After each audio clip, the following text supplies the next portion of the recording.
El tema de hoy es la empresa autogestionada y el movimiento de autogestión. La autogestión es una forma de organización económica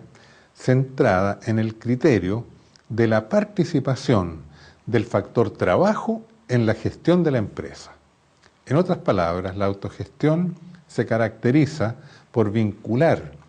el elemento empresarial al factor trabajo, contraponiéndose de este modo al capitalismo, que hace depender el elemento empresarial del capital. En la empresa autogestionada son los trabajadores, obreros, empleados, técnicos, profesionales, etcétera, quienes por derecho propio y en igualdad de condiciones componen el órgano decisivo principal constituido como asamblea de trabajadores. La propiedad de los medios materiales y del financiamiento de la empresa autogestionada puede ser de los mismos trabajadores, pero también puede tratarse de una propiedad externa. Una de las orientaciones predominantes en el pensamiento autogestionario tiende precisamente a separar la gestión de la propiedad, afirmando en muchos casos que sería conveniente que el capital de la empresa se constituyera como un factor externo. En dicho caso, la empresa paga por el uso del capital los intereses que hayan sido pactados con el propietario de él y se preocupa de realizar las reservas de depreciación que son necesarias para mantener el valor real del capital. Los ingresos netos generados por la empresa, entendidos como el valor de todas las ventas menos los costos, incluidos entre los costos los intereses del capital,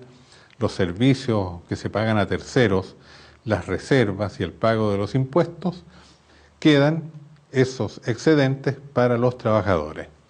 De este modo, la remuneración del trabajo no es un salario, sino la distribución de los excedentes que se realiza conforme a criterios, normas y tiempos preestablecidos por los mismos trabajadores. El objetivo operacional de la empresa autogestionada es, por lo tanto, la maximización del ingreso neto de los trabajadores. Sin embargo, como estos controlan el modo en que se generan esos ingresos y también su propio esfuerzo laboral, el principio de la maximización del ingreso queda subsumido en un criterio más general de maximización del beneficio para los trabajadores, del bienestar de los trabajadores. Así, por ejemplo, se establecen límites precisos a la autoexplotación del trabajo y se buscan adecuadas condiciones de trabajo y formas de organización en base a acuerdos consensuados al interior de la misma comunidad laboral. Teniendo en cuenta estas características, la economía autogestionada mantiene importantes semejanzas con la economía cooperativa, pudiéndose incluso considerar que la autogestión es una modalidad de la economía cooperativa. Sin embargo, subsisten entre ambos movimientos algunas diferencias importantes que es conveniente destacar para comprender mejor el significado y las perspectivas de la autogestión. En primer lugar, puede apuntarse una diferencia de tipo histórico y cultural. El cooperativismo y la autogestión derivan de distintas tradiciones y procesos organizativos, teniendo también diferentes fuentes ideológicas y culturales. El fenómeno autogestionario es bastante más reciente que el cooperativismo, aunque también pueden reconocerse antecedentes de la autogestión en el pensamiento socialista, cooperativista y anarquista del siglo XIX. Por otra parte, la idea de participación y de autogestión ha estado siempre presente también en el movimiento cooperativo. Entonces, lo que queremos decir al señalar el distinto origen y la distinta tradición organizativa y cultural del fenómeno de la autogestión respecto al cooperativismo, tiende solamente a identificar una particular rama de la economía alternativa que encuentra expresiones prácticas en fenómenos como fue la autogestión yugoslava o como son los kibbutz en Israel, o procesos de recuperación de empresas en quiebra de las que se hacen cargo sus trabajadores, y variadas otras expresiones de la autogestión que se manifiestan en ámbitos como el de la educación, la salud y otros servicios. En distintos países se plantea también la autogestión enmarcada en procesos de búsqueda y construcción de formas de un socialismo descentralizado. De esta manera, hay que señalar que existe una gran heterogeneidad de experiencias que pueden ser agrupadas bajo el mismo término de autogestión. De estas consideraciones sobre los orígenes y las fuentes del fenómeno de la autogestión surgen con claridad tres aspectos que lo diferencian del cooperativismo tradicional. El primero es que la autogestión tiene su origen social en sectores del movimiento laboral, en la clase trabajadora y en ambientes ideológicos que tienden a definirse como socialistas, a diferencia del cooperativismo,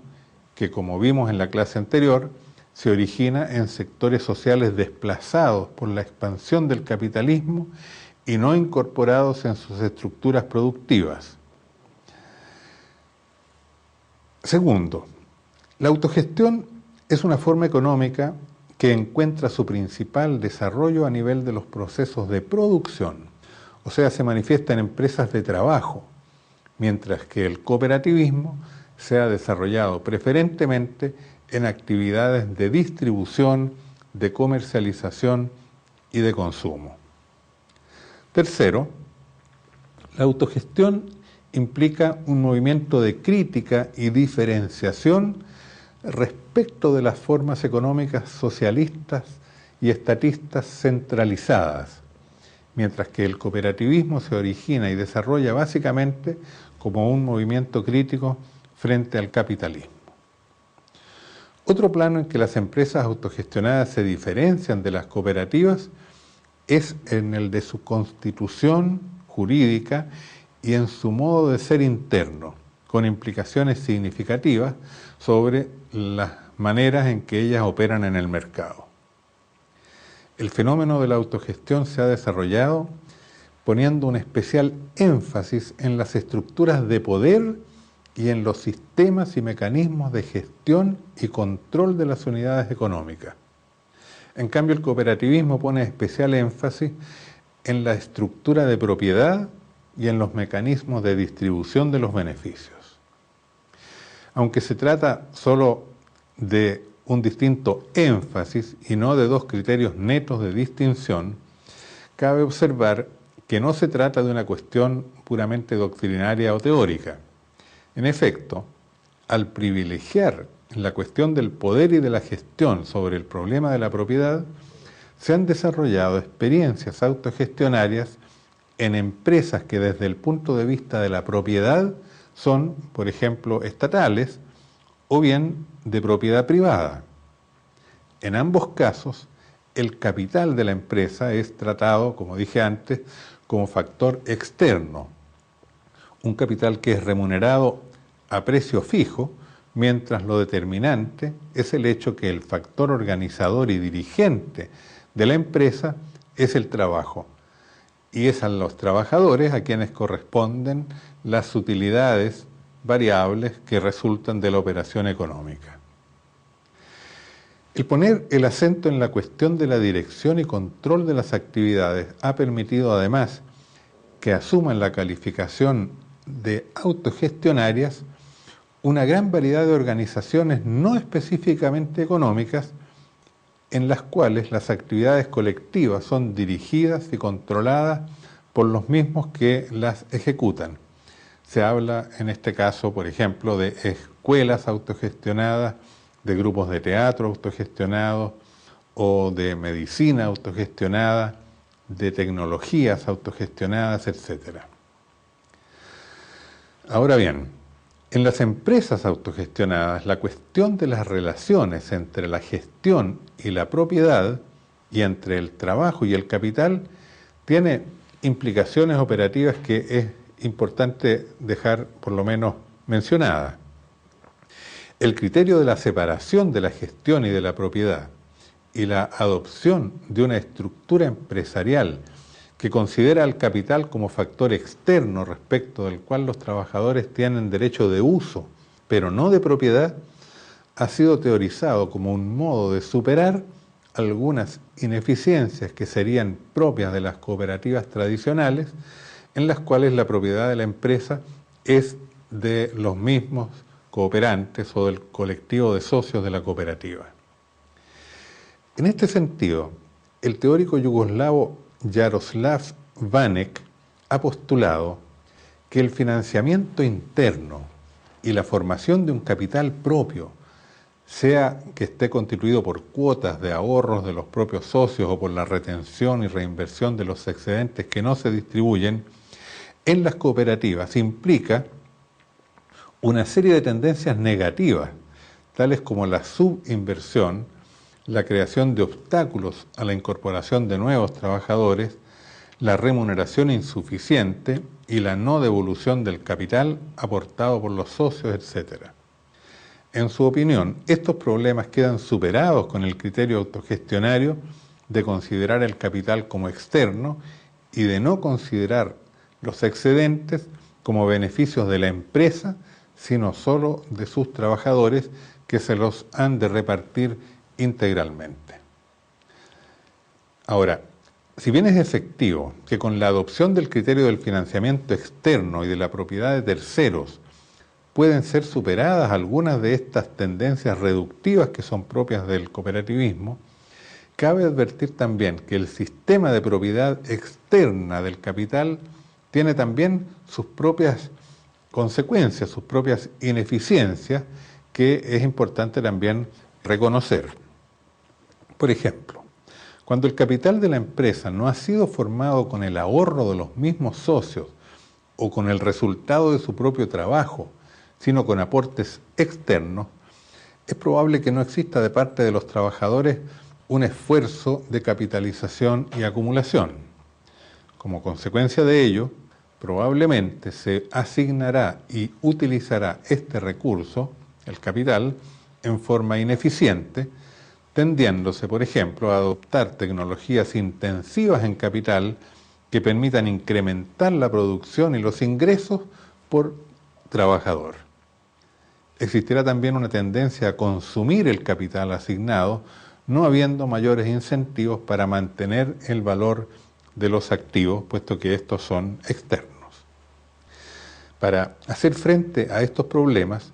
es normal que las instituciones públicas o privadas que son proveedoras del capital a las empresas autogestionadas se preocupen por exigirles determinados niveles de rentabilidad y de productividad del capital. También que se preocupen de limitar las cantidades de capital que ponen a disposición de cada empresa y de evaluar cuidadosamente cualquier proyecto de inversión o de desarrollo que se realice en la empresa. Pero claro, en este caso, el resultado va a ser una cierta pérdida de control y de gestión de la empresa por parte de los trabajadores y en algunos casos incluso la introducción de dos lógicas operacionales contradictorias incidiendo sobre las decisiones de una misma empresa. La lógica de los aportadores del capital y la lógica de los aportadores del trabajo que tienen objetivos, intereses diferentes. De estas observaciones podemos concluir que la solución de los problemas derivados del tratamiento de los factores capital y trabajo, a que hicimos referencia también cuando hablamos de las empresas cooperativas, no se resuelve en las empresas autogestionadas con el simple expediente de considerar el capital y el financiamiento como externo. Las cooperativas tienden a tener una mayor autonomía precisamente porque unifican en la misma empresa los factores necesarios para su funcionamiento y desarrollo. Cuando el capital de la empresa es externo, tal que dependa de asignaciones jerárquicamente efectuadas por el poder público, la operación de la empresa va a estar fuertemente condicionada por las exigencias de esa erogación de los financiamientos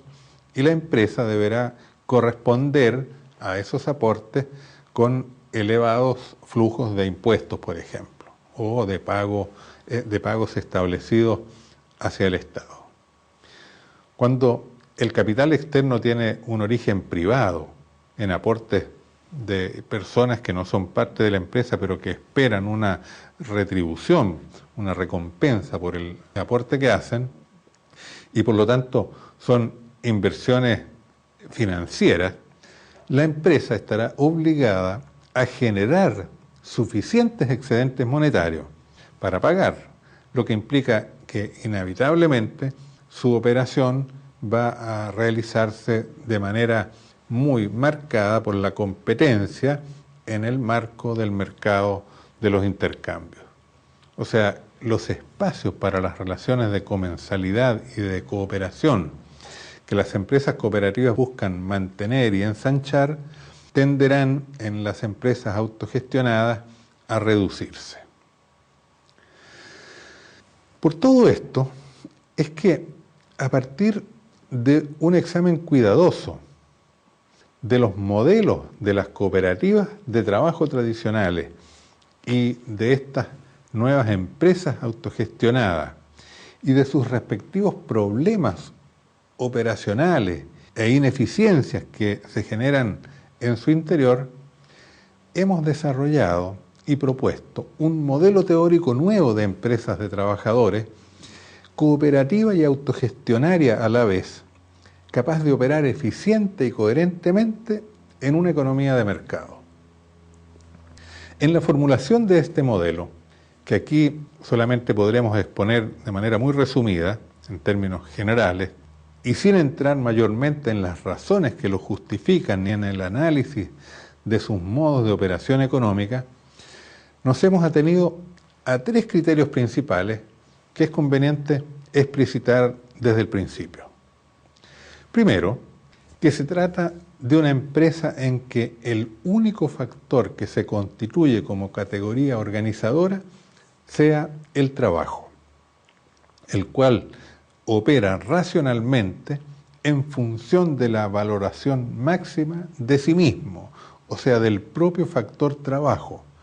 subordinando en este sentido a su propia lógica a todos los demás factores que son necesarios para la empresa. Segundo criterio es que esta empresa opere en el mercado en base a normales relaciones de intercambio en todas sus actividades y operaciones que realice con terceros, o sea, no las que realice al interior de la empresa, entre los propios miembros de ella. Tercer elemento de distinción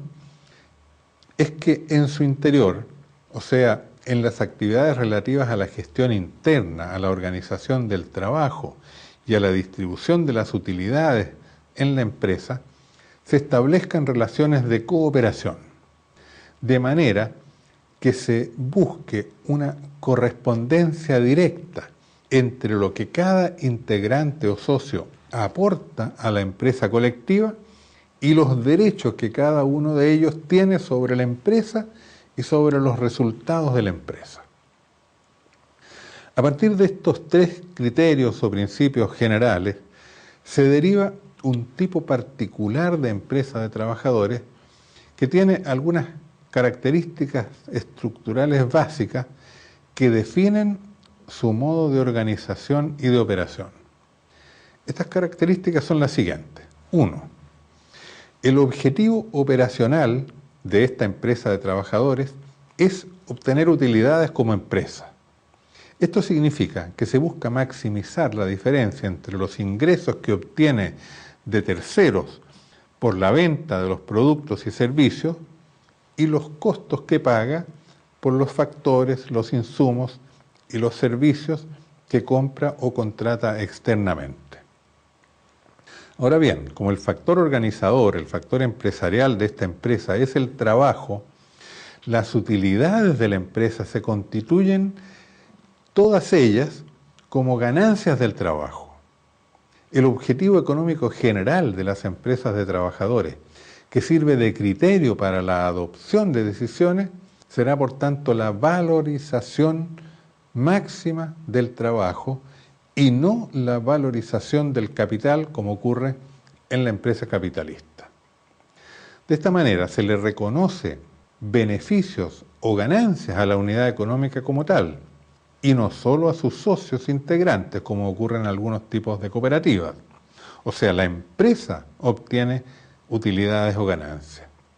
Naturalmente, los beneficios de la empresa recaerán después sobre los trabajadores que la integran.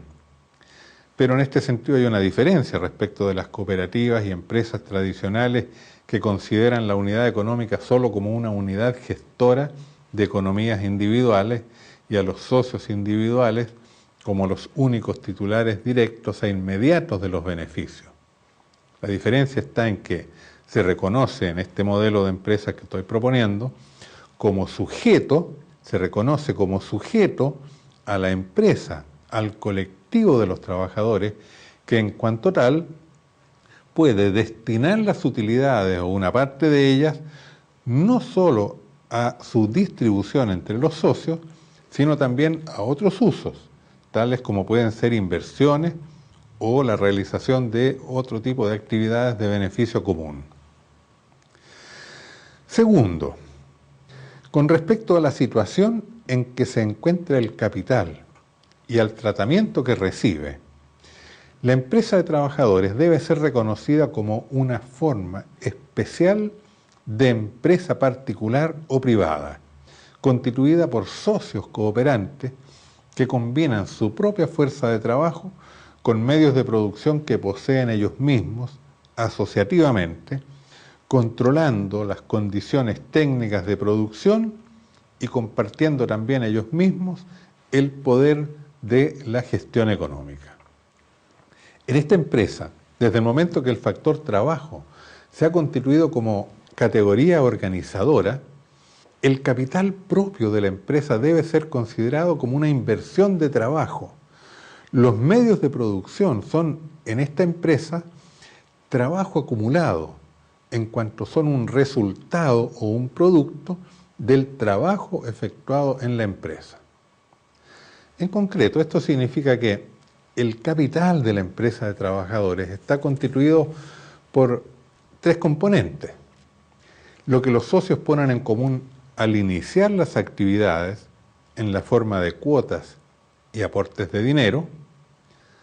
dos, la parte de los excedentes que son reinvertidos en la empresa en medios de trabajo o en fondos de reserva y de capital social; y tres, los financiamientos obtenidos en forma de crédito. Estos tres componentes del capital de la empresa se constituyen todos ellos como trabajo acumulado, como formas particulares de la categoría organizadora trabajo. ¿Por qué? Porque, uno, los aportes y las cuotas de los socios son trabajo anterior que han realizado ellos mismos, acumulado como ahorros y que luego invierten en común. Segundo, los excedentes reinvertidos son una porción del resultado del trabajo presente en la empresa, que no se distribuye entre los socios, sino que se acumula en la empresa misma. Y tres, el financiamiento externo, obtenido en forma de créditos, es trabajo adelantado o trabajo futuro, puesto que esos créditos serán pagados, convirtiéndose en capital propio, con el valor que producirá el trabajo en la empresa durante el periodo de tiempo establecido según los plazos y condiciones en que el crédito fue obtenido. Lo que se convierte en capital de la empresa es, en definitiva, solo el trabajo propio, por el cual se ha hecho anticipar una parte de su valor en la forma de dinero obtenido como crédito. Ahora bien, en la medida que el capital es propio, o sea, que se ha transformado en trabajo como categoría, carece de sentido postular remunerar al capital con un interés limitado, porque objetivo de la empresa será, por el contrario, su máxima valorización, en el mismo sentido en que definimos el objetivo operacional de la empresa de trabajadores como la máxima valorización del trabajo. En cambio, si fuera financiamiento externo o en aquella parte del financiamiento que es externo, o sea, en cuanto se opera con dinero crédito que es ofrecido por un banco, por un intermediario financiero, se debe tratar a dicho factor como externo y la empresa tendrá a pagar por él lo menos que le sea posible en las condiciones que logre conseguir en el mercado, o sea, el mínimo suficiente para atraerlo en las cantidades que la empresa necesita. De este modo, la lógica económicamente racional de estas empresas de trabajadores garantiza el objetivo anticapitalista en función del cual el cooperativismo postuló el principio del interés limitado del capital. Pero ahora se garantiza sin que esto cree obstáculos y rigideces innecesarios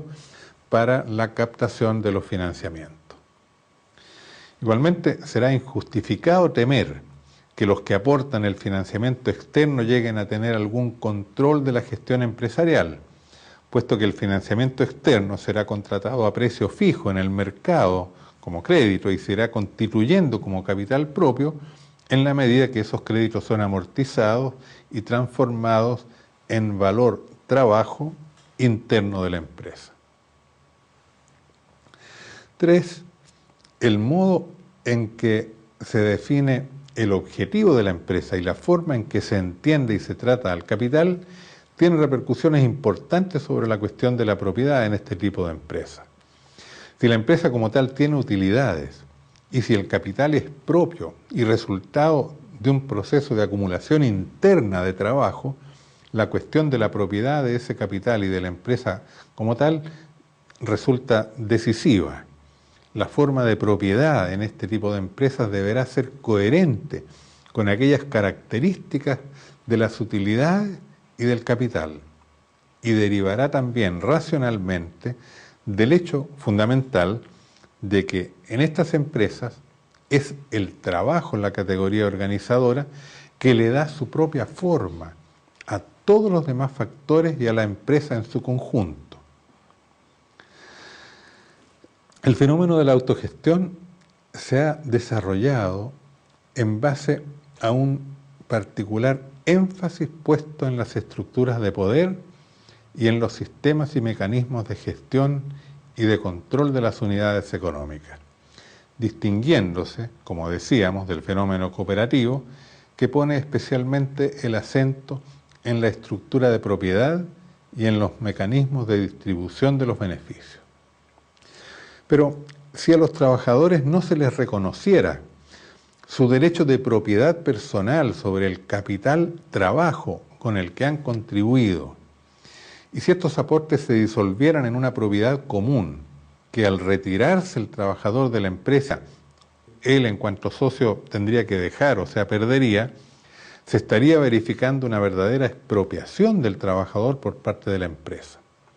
En este caso sería natural que cada socio ponga resistencias a cualquier acumulación e inversión de una parte de las utilidades en medios materiales de producción o en maquinarias, etc. Entonces, una lógica de funcionamiento expansivo de la producción exige en estas empresas que se reconozca proporcionalmente la propiedad personal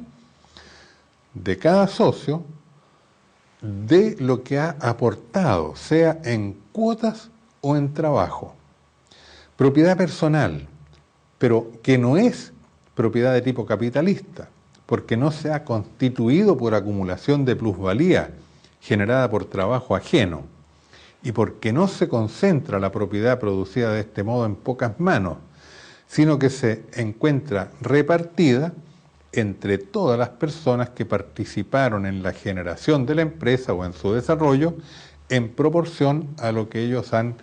aportado con su trabajo. Con este criterio no estamos proponiendo nada más que una extensión del criterio de distribución a prorrata, que es propio del cooperativismo, desde la repartición de las utilidades, también a la distribución de la propiedad. Ahora, para operacionalizar este criterio se requiere un sistema de medición de los aportes individuales y de la propiedad misma. Coherentemente con la concepción de este capital como trabajo acumulado, hemos propuesto un sistema de acciones o bonos de trabajo tal que la unidad de medida del capital resulte ser la jornada de trabajo.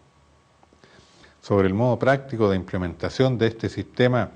hemos abundado en otros estudios que aquí no podemos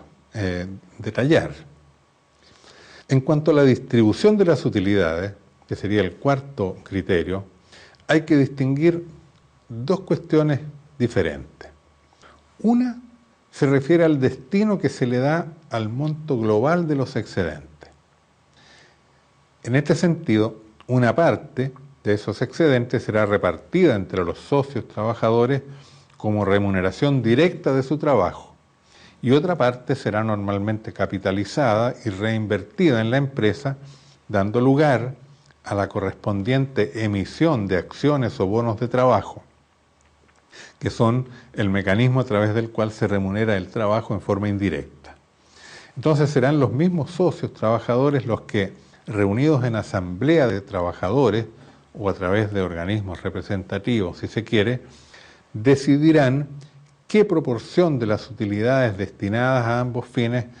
se establecerá. En este sentido, no hay más criterio que el acuerdo que adopten en común los socios trabajadores. Estos, naturalmente, habrán de considerar no solo sus intereses presentes y sus intereses futuros, sino también las condiciones del mercado y las necesidades de crecimiento y de renovación de capital, de tecnología, etcétera, de la empresa. La otra cuestión, el segundo aspecto de la distribución de los excedentes, que requiere en cambio precisos criterios formalmente establecidos y no ya decisiones de común acuerdo en cada asamblea, se refiere a las proporciones en que los excedentes globales serán repartidos y asignados, ya sea en dinero o en acciones o bonos de trabajo, entre todos los socios trabajadores que componen la empresa. La aplicación de un mecanismo estrictamente igualitario sería indudablemente injusto, porque la contribución de cada uno a la formación de esos excedentes ha sido distinta. Como es normal, los socios han trabajado diferente cantidad de jornadas o de horas de trabajo en el periodo de cada ejercicio, y además el tipo de trabajo que realizan es cualitativamente distinto según el nivel de calificación o según las funciones y responsabilidades cumplidas por cada uno. Todo esto debe ser reconocido tanto para la remuneración directa del trabajo como para la asignación de las cuotas de participación en la propiedad de la empresa que se va constituyendo con esos aportes diferenciados de trabajo. Si no se reconociera así, se estarían verificando transferencias de valor, desde los que trabajan más a los que trabajan menos, y difícilmente las empresas podrían convocar las necesarias cantidades de trabajo especializado y de mayor contenido científico y tecnológico. Ahora, para la aplicación práctica de este criterio, es necesario elaborar una escala que pondere los distintos trabajos según la productividad y según el grado de calificación de los mismos. Para esto se pueden utilizar comparativamente los criterios y estándares del mercado, o bien es posible perfeccionar un sistema propio de evaluación de cargos y de funciones que sea efectuado participativamente. Otro aspecto que debe ser examinado y resuelto se refiere a si debe o no reconocerse una cierta remuneración al capital propio distribuido en acciones o bonos de trabajo. En estricta lógica y racionalidad económica, la respuesta es positiva, o sea, hay que reconocer y remunerar al capital porque también los medios de producción y el capital participan en el proceso de generación del valor y tienen su propia productividad, y por consiguiente les corresponde una remuneración. Ahora, para establecer la proporción de las utilidades que debieron repartirse en función de los aportes de este factor capital, a cada uno de los que lo aportan, los procedimientos pueden ser los mismos que indiqué recién para diferenciar las proporciones correspondientes a los distintos tipos de trabajo según sus especialidades. O sea, o bien tomar como elemento de comparación los estándares del mercado, o bien establecer criterios propios, consensuales, definidos en base a un análisis de la productividad de los factores en la empresa misma. Con todo, cabe advertir que la remuneración del capital no introduce alteraciones mayores en las remuneraciones, sea en dinero o en acciones, que percibe cada trabajador de acuerdo a la escala de calificaciones, dado que las proporciones en que ellos poseen el capital tienden a ser las mismas proporciones que corresponden a sus aportes diferenciados de trabajo. De allí que, sobre todo tratándose de empresas que tengan grandes cantidades de capital, puede simplificarse notablemente el sistema de remuneración de factores propios estableciendo una escala única compuesta. Un quinto aspecto, la cuestión de la admisión y retiro de los socios trabajadores resulta eficaz y racionalmente resuelta en empresas que adopten estos criterios que hemos expuesto. En las empresas cooperativas en que la propiedad está considerada como colectiva e indistinta, o sea, sin hacer diferenciación entre lo que aportan unos trabajadores y otros, sino que todo es del colectivo, es natural que surjan resistencias a la admisión de nuevos socios, porque ello implica que lo que se posee debe ser compartido con más personas. Entonces hay una cierta resistencia a incorporar más personas, puesto que implica que cada uno tiene que perder algo en cuanto el nuevo integrante está obteniendo algo. De la misma manera, si el capital es social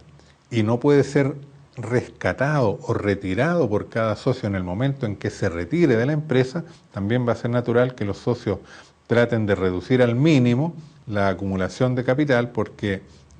saben que no podrán recuperarlo como si hubiera consistido en un ahorro que hayan realizado que les garantice en su consumo futuro.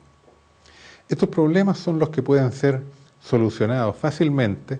en una empresa de trabajadores que adopte estos criterios, este sistema de propiedad personal repartida y de remuneración a prorrata de todos los factores que hemos aquí propuesto. En estas empresas, todos los trabajadores deben ser socios, integrantes con plenos derechos y responsabilidades. No puede haber trabajadores externos. Esto por el principio de que se trata de empresas en que el factor trabajo como tal se constituye como categoría organizadora. Si hubiera trabajadores no socios, habría trabajo subordinado, externo, y en consecuencia el capital que se va constituyendo con el resultado del trabajo social incluiría una parte de capital capitalista, o sea, se acumularía como capital una parte del valor del trabajo de quienes no son socios, pero que aportan a su formación. O sea, se estaría implicando, aunque de manera mitigada, pero siempre real, alguna forma de explotación de trabajadores, en este caso por otros trabajadores. Ahora, para que esté vigente el principio de que todos los trabajadores sean socios, basta que la empresa incorpore a los nuevos socios, a los nuevos trabajadores como socios, con la sola condición de que estos paguen una cuota de participación mínima exigida a todos los socios, medida en unidades de trabajo. Nada impedirá que el nuevo socio pueda hacer un aporte mayor del mínimo, pero que no sea mayor al que hayan aportado y acumulado en acciones o bonos de trabajo los socios antiguos. Entonces, por esos aportes, el nuevo trabajador comenzará a obtener las correspondientes acciones de trabajo o bonos, como hemos llamado, e irá incrementando su participación en el capital de la empresa en las mismas condiciones que los demás trabajadores. La contrapartida necesaria de la incorporación de los trabajadores siempre en calidad de socios es que tampoco existan socios que no sean trabajadores. Socios, por ejemplo, que se limiten a aportar capital, porque en este caso el capital se constituiría como categoría que también es organizadora y no subordinada. Ahora, este criterio de que no puede haber socios no trabajadores implica que los trabajadores, cuando hagan abandono de la empresa por cualquier motivo, dejen también de ser socios, lo cual requiere que cuando se retiren puedan y deban recoger, retirar aquella parte de su trabajo acumulado en forma de capital en la empresa, representado por las correspondientes acciones o bonos de trabajo que ellos poseen y que les corresponde por derecho propio. Ahora, para impedir que el retiro de un trabajador cree problemas financieros a la empresa, pueden establecerse reglamentos que fijen plazos y mecanismos para esos retiros de capital. Todo esto que hemos aquí explicado no es sino la expresión práctica del hecho que consideramos a la propiedad de la empresa como propiedad personal repartida derivada del trabajo, que es necesario no solo para que no existan resistencia al proceso de crecimiento e inversión, sino también para que la empresa no corra riesgos de convertirse inadvertidamente en capitalista. La experiencia, en efecto, enseña que cuando se introducen criterios y mecanismos propiamente capitalistas en algunas empresas cooperativas,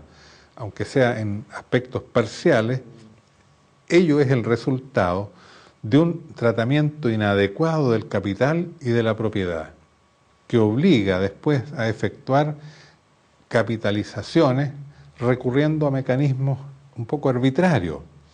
como fijando cuotas fijas de capitalización o bien recurriendo a fuentes de financiamiento que no operan con lógicas cooperativas. Sexto aspecto. Todas las cuestiones anteriores tienen implicaciones sobre el tema decisivo de la gestión y del poder de decisión en este tipo de empresas de trabajadores. El asunto es bastante complejo y no lo podemos profundizar demasiado, pero en términos generales podemos señalar algunos criterios. El primero y más importante es la afirmación de que la gestión de la empresa en todos sus aspectos es atribución que corresponde exclusivamente a los trabajadores de la empresa, que son también sus socios titulares, pero reunidos en asamblea o en colectivo de trabajadores. Ellos tienen injerencia y poder de decisión sobre todos los aspectos de la vida de la empresa. Se trata entonces de un principio básico de la autogestión aplicado en forma plena. Ahora, esto no quiere decir que todas las decisiones y acuerdos válidos deban ser adoptados en una asamblea general, porque es evidente que distintos niveles de decisionales pueden establecerse para tomar decisiones menores o que correspondan a ciertos aspectos parciales de la operación de la empresa. Pero estos organismos y cargos deben surgir también por representación y por delegación de poderes de parte del colectivo de los trabajadores. Entonces será conveniente que la asamblea, como tal, se reserve aquellos niveles de decisión más importantes que dicen relación a la marcha global de la empresa en sus aspectos estratégicos y que establezca sistemas eficientes para tomar decisiones en los aspectos operativos particulares. Ahora, el punto más delicado en relación al poder de gestión se refiere a las cuotas individuales de participación en la toma de decisiones. El principio cooperativista tradicional, un hombre, un voto, puede ser adoptado también en estas empresas. Pero hay que señalar que una estricta aplicación del criterio según el cual el trabajo es categoría organizadora en una empresa con propiedad personal repartida, en la cual no todos poseen la misma cantidad de participación, tiende a llevar de manera coherente a un mecanismo de participación en las decisiones que sea diferenciado. O sea, que el poder de gestión se reparta entre todos los trabajadores, pero teniendo cada uno de ellos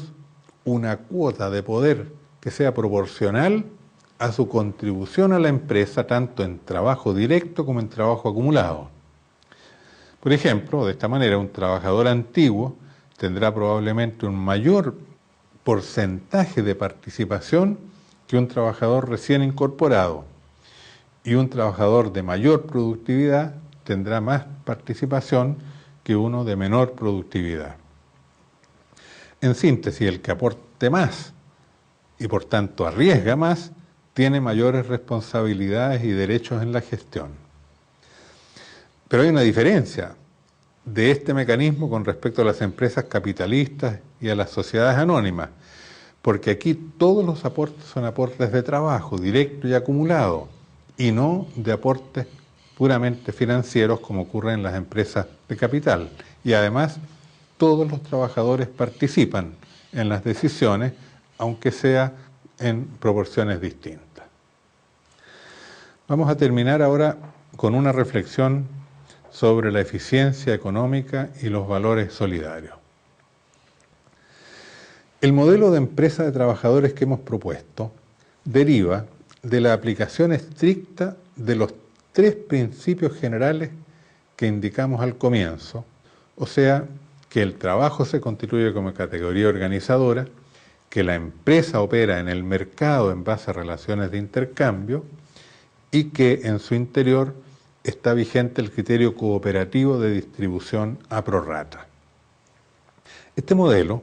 como hemos argumentado, da lugar a empresas que pueden operar con eficiencia en una economía de mercado, superando varias de las limitaciones que se han podido observar en otros tipos de organizaciones cooperativas y autogestionarias. Ahora, cabe preguntarse si este modelo, con sus criterios de eficiencia, no estará concediendo demasiado al espíritu y a los procedimientos del mercado capitalista. No se perderá en conciencia y en método solidario lo que se gana en realismo y adaptación a las condiciones de la economía moderna. Al acentuar la racionalidad y la rigurosidad económica, ¿no se llegará a empequeñecer aquellas dimensiones culturales y transformadoras que son propias del cooperativismo? Estas preguntas constituyen inquietudes legítimas, que requieren ser meditadas, reflexionadas en profundidad. En este sentido, nos limitamos aquí a proponer un par de reflexiones. La primera es que este modelo de empresas de trabajadores constituye uno factible y eficiente entre varios alternativos que también son posibles y eficientes. Aquí, en este modelo, se adopta un criterio de estricta racionalidad y eficiencia económica derivado del elevamiento del trabajo a categoría organizadora en empresas que operan en una economía de mercado en que predominan las relaciones de intercambio. Pero, como hemos visto al analizar los otros tipos de empresas y de unidades económicas alternativas,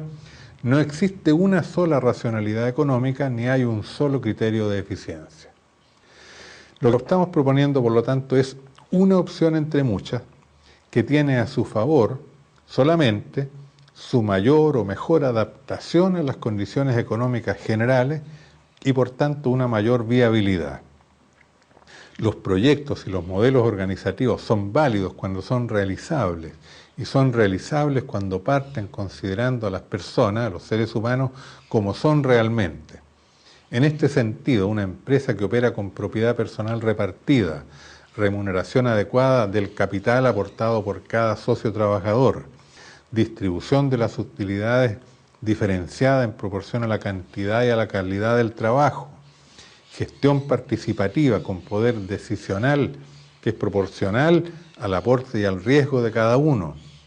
y posibilidad de rescate del capital acumulado por cada trabajador en el momento en que se retira,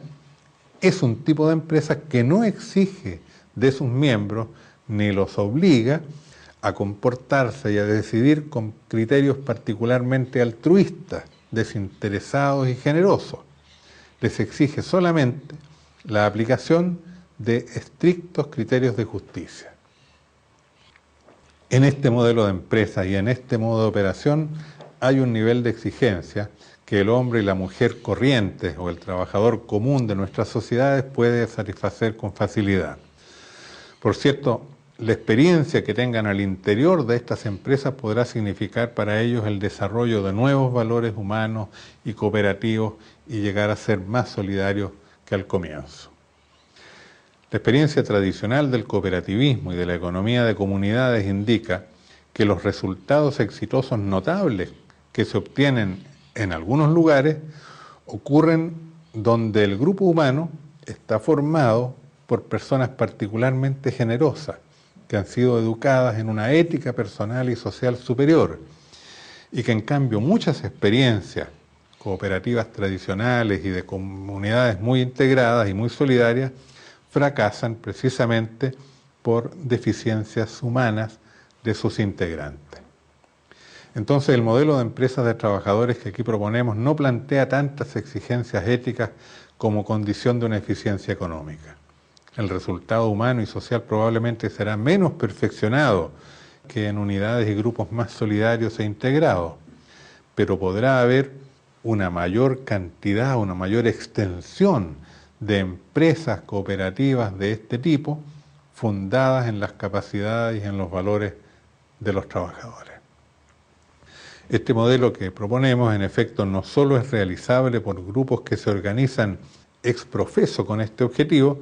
sino que también puede ser adoptado por transformación interna o estructural de empresas económicas de otro tipo, sean empresas cooperativas tradicionales, sean empresas públicas o también sociedades privadas que se reconvierten.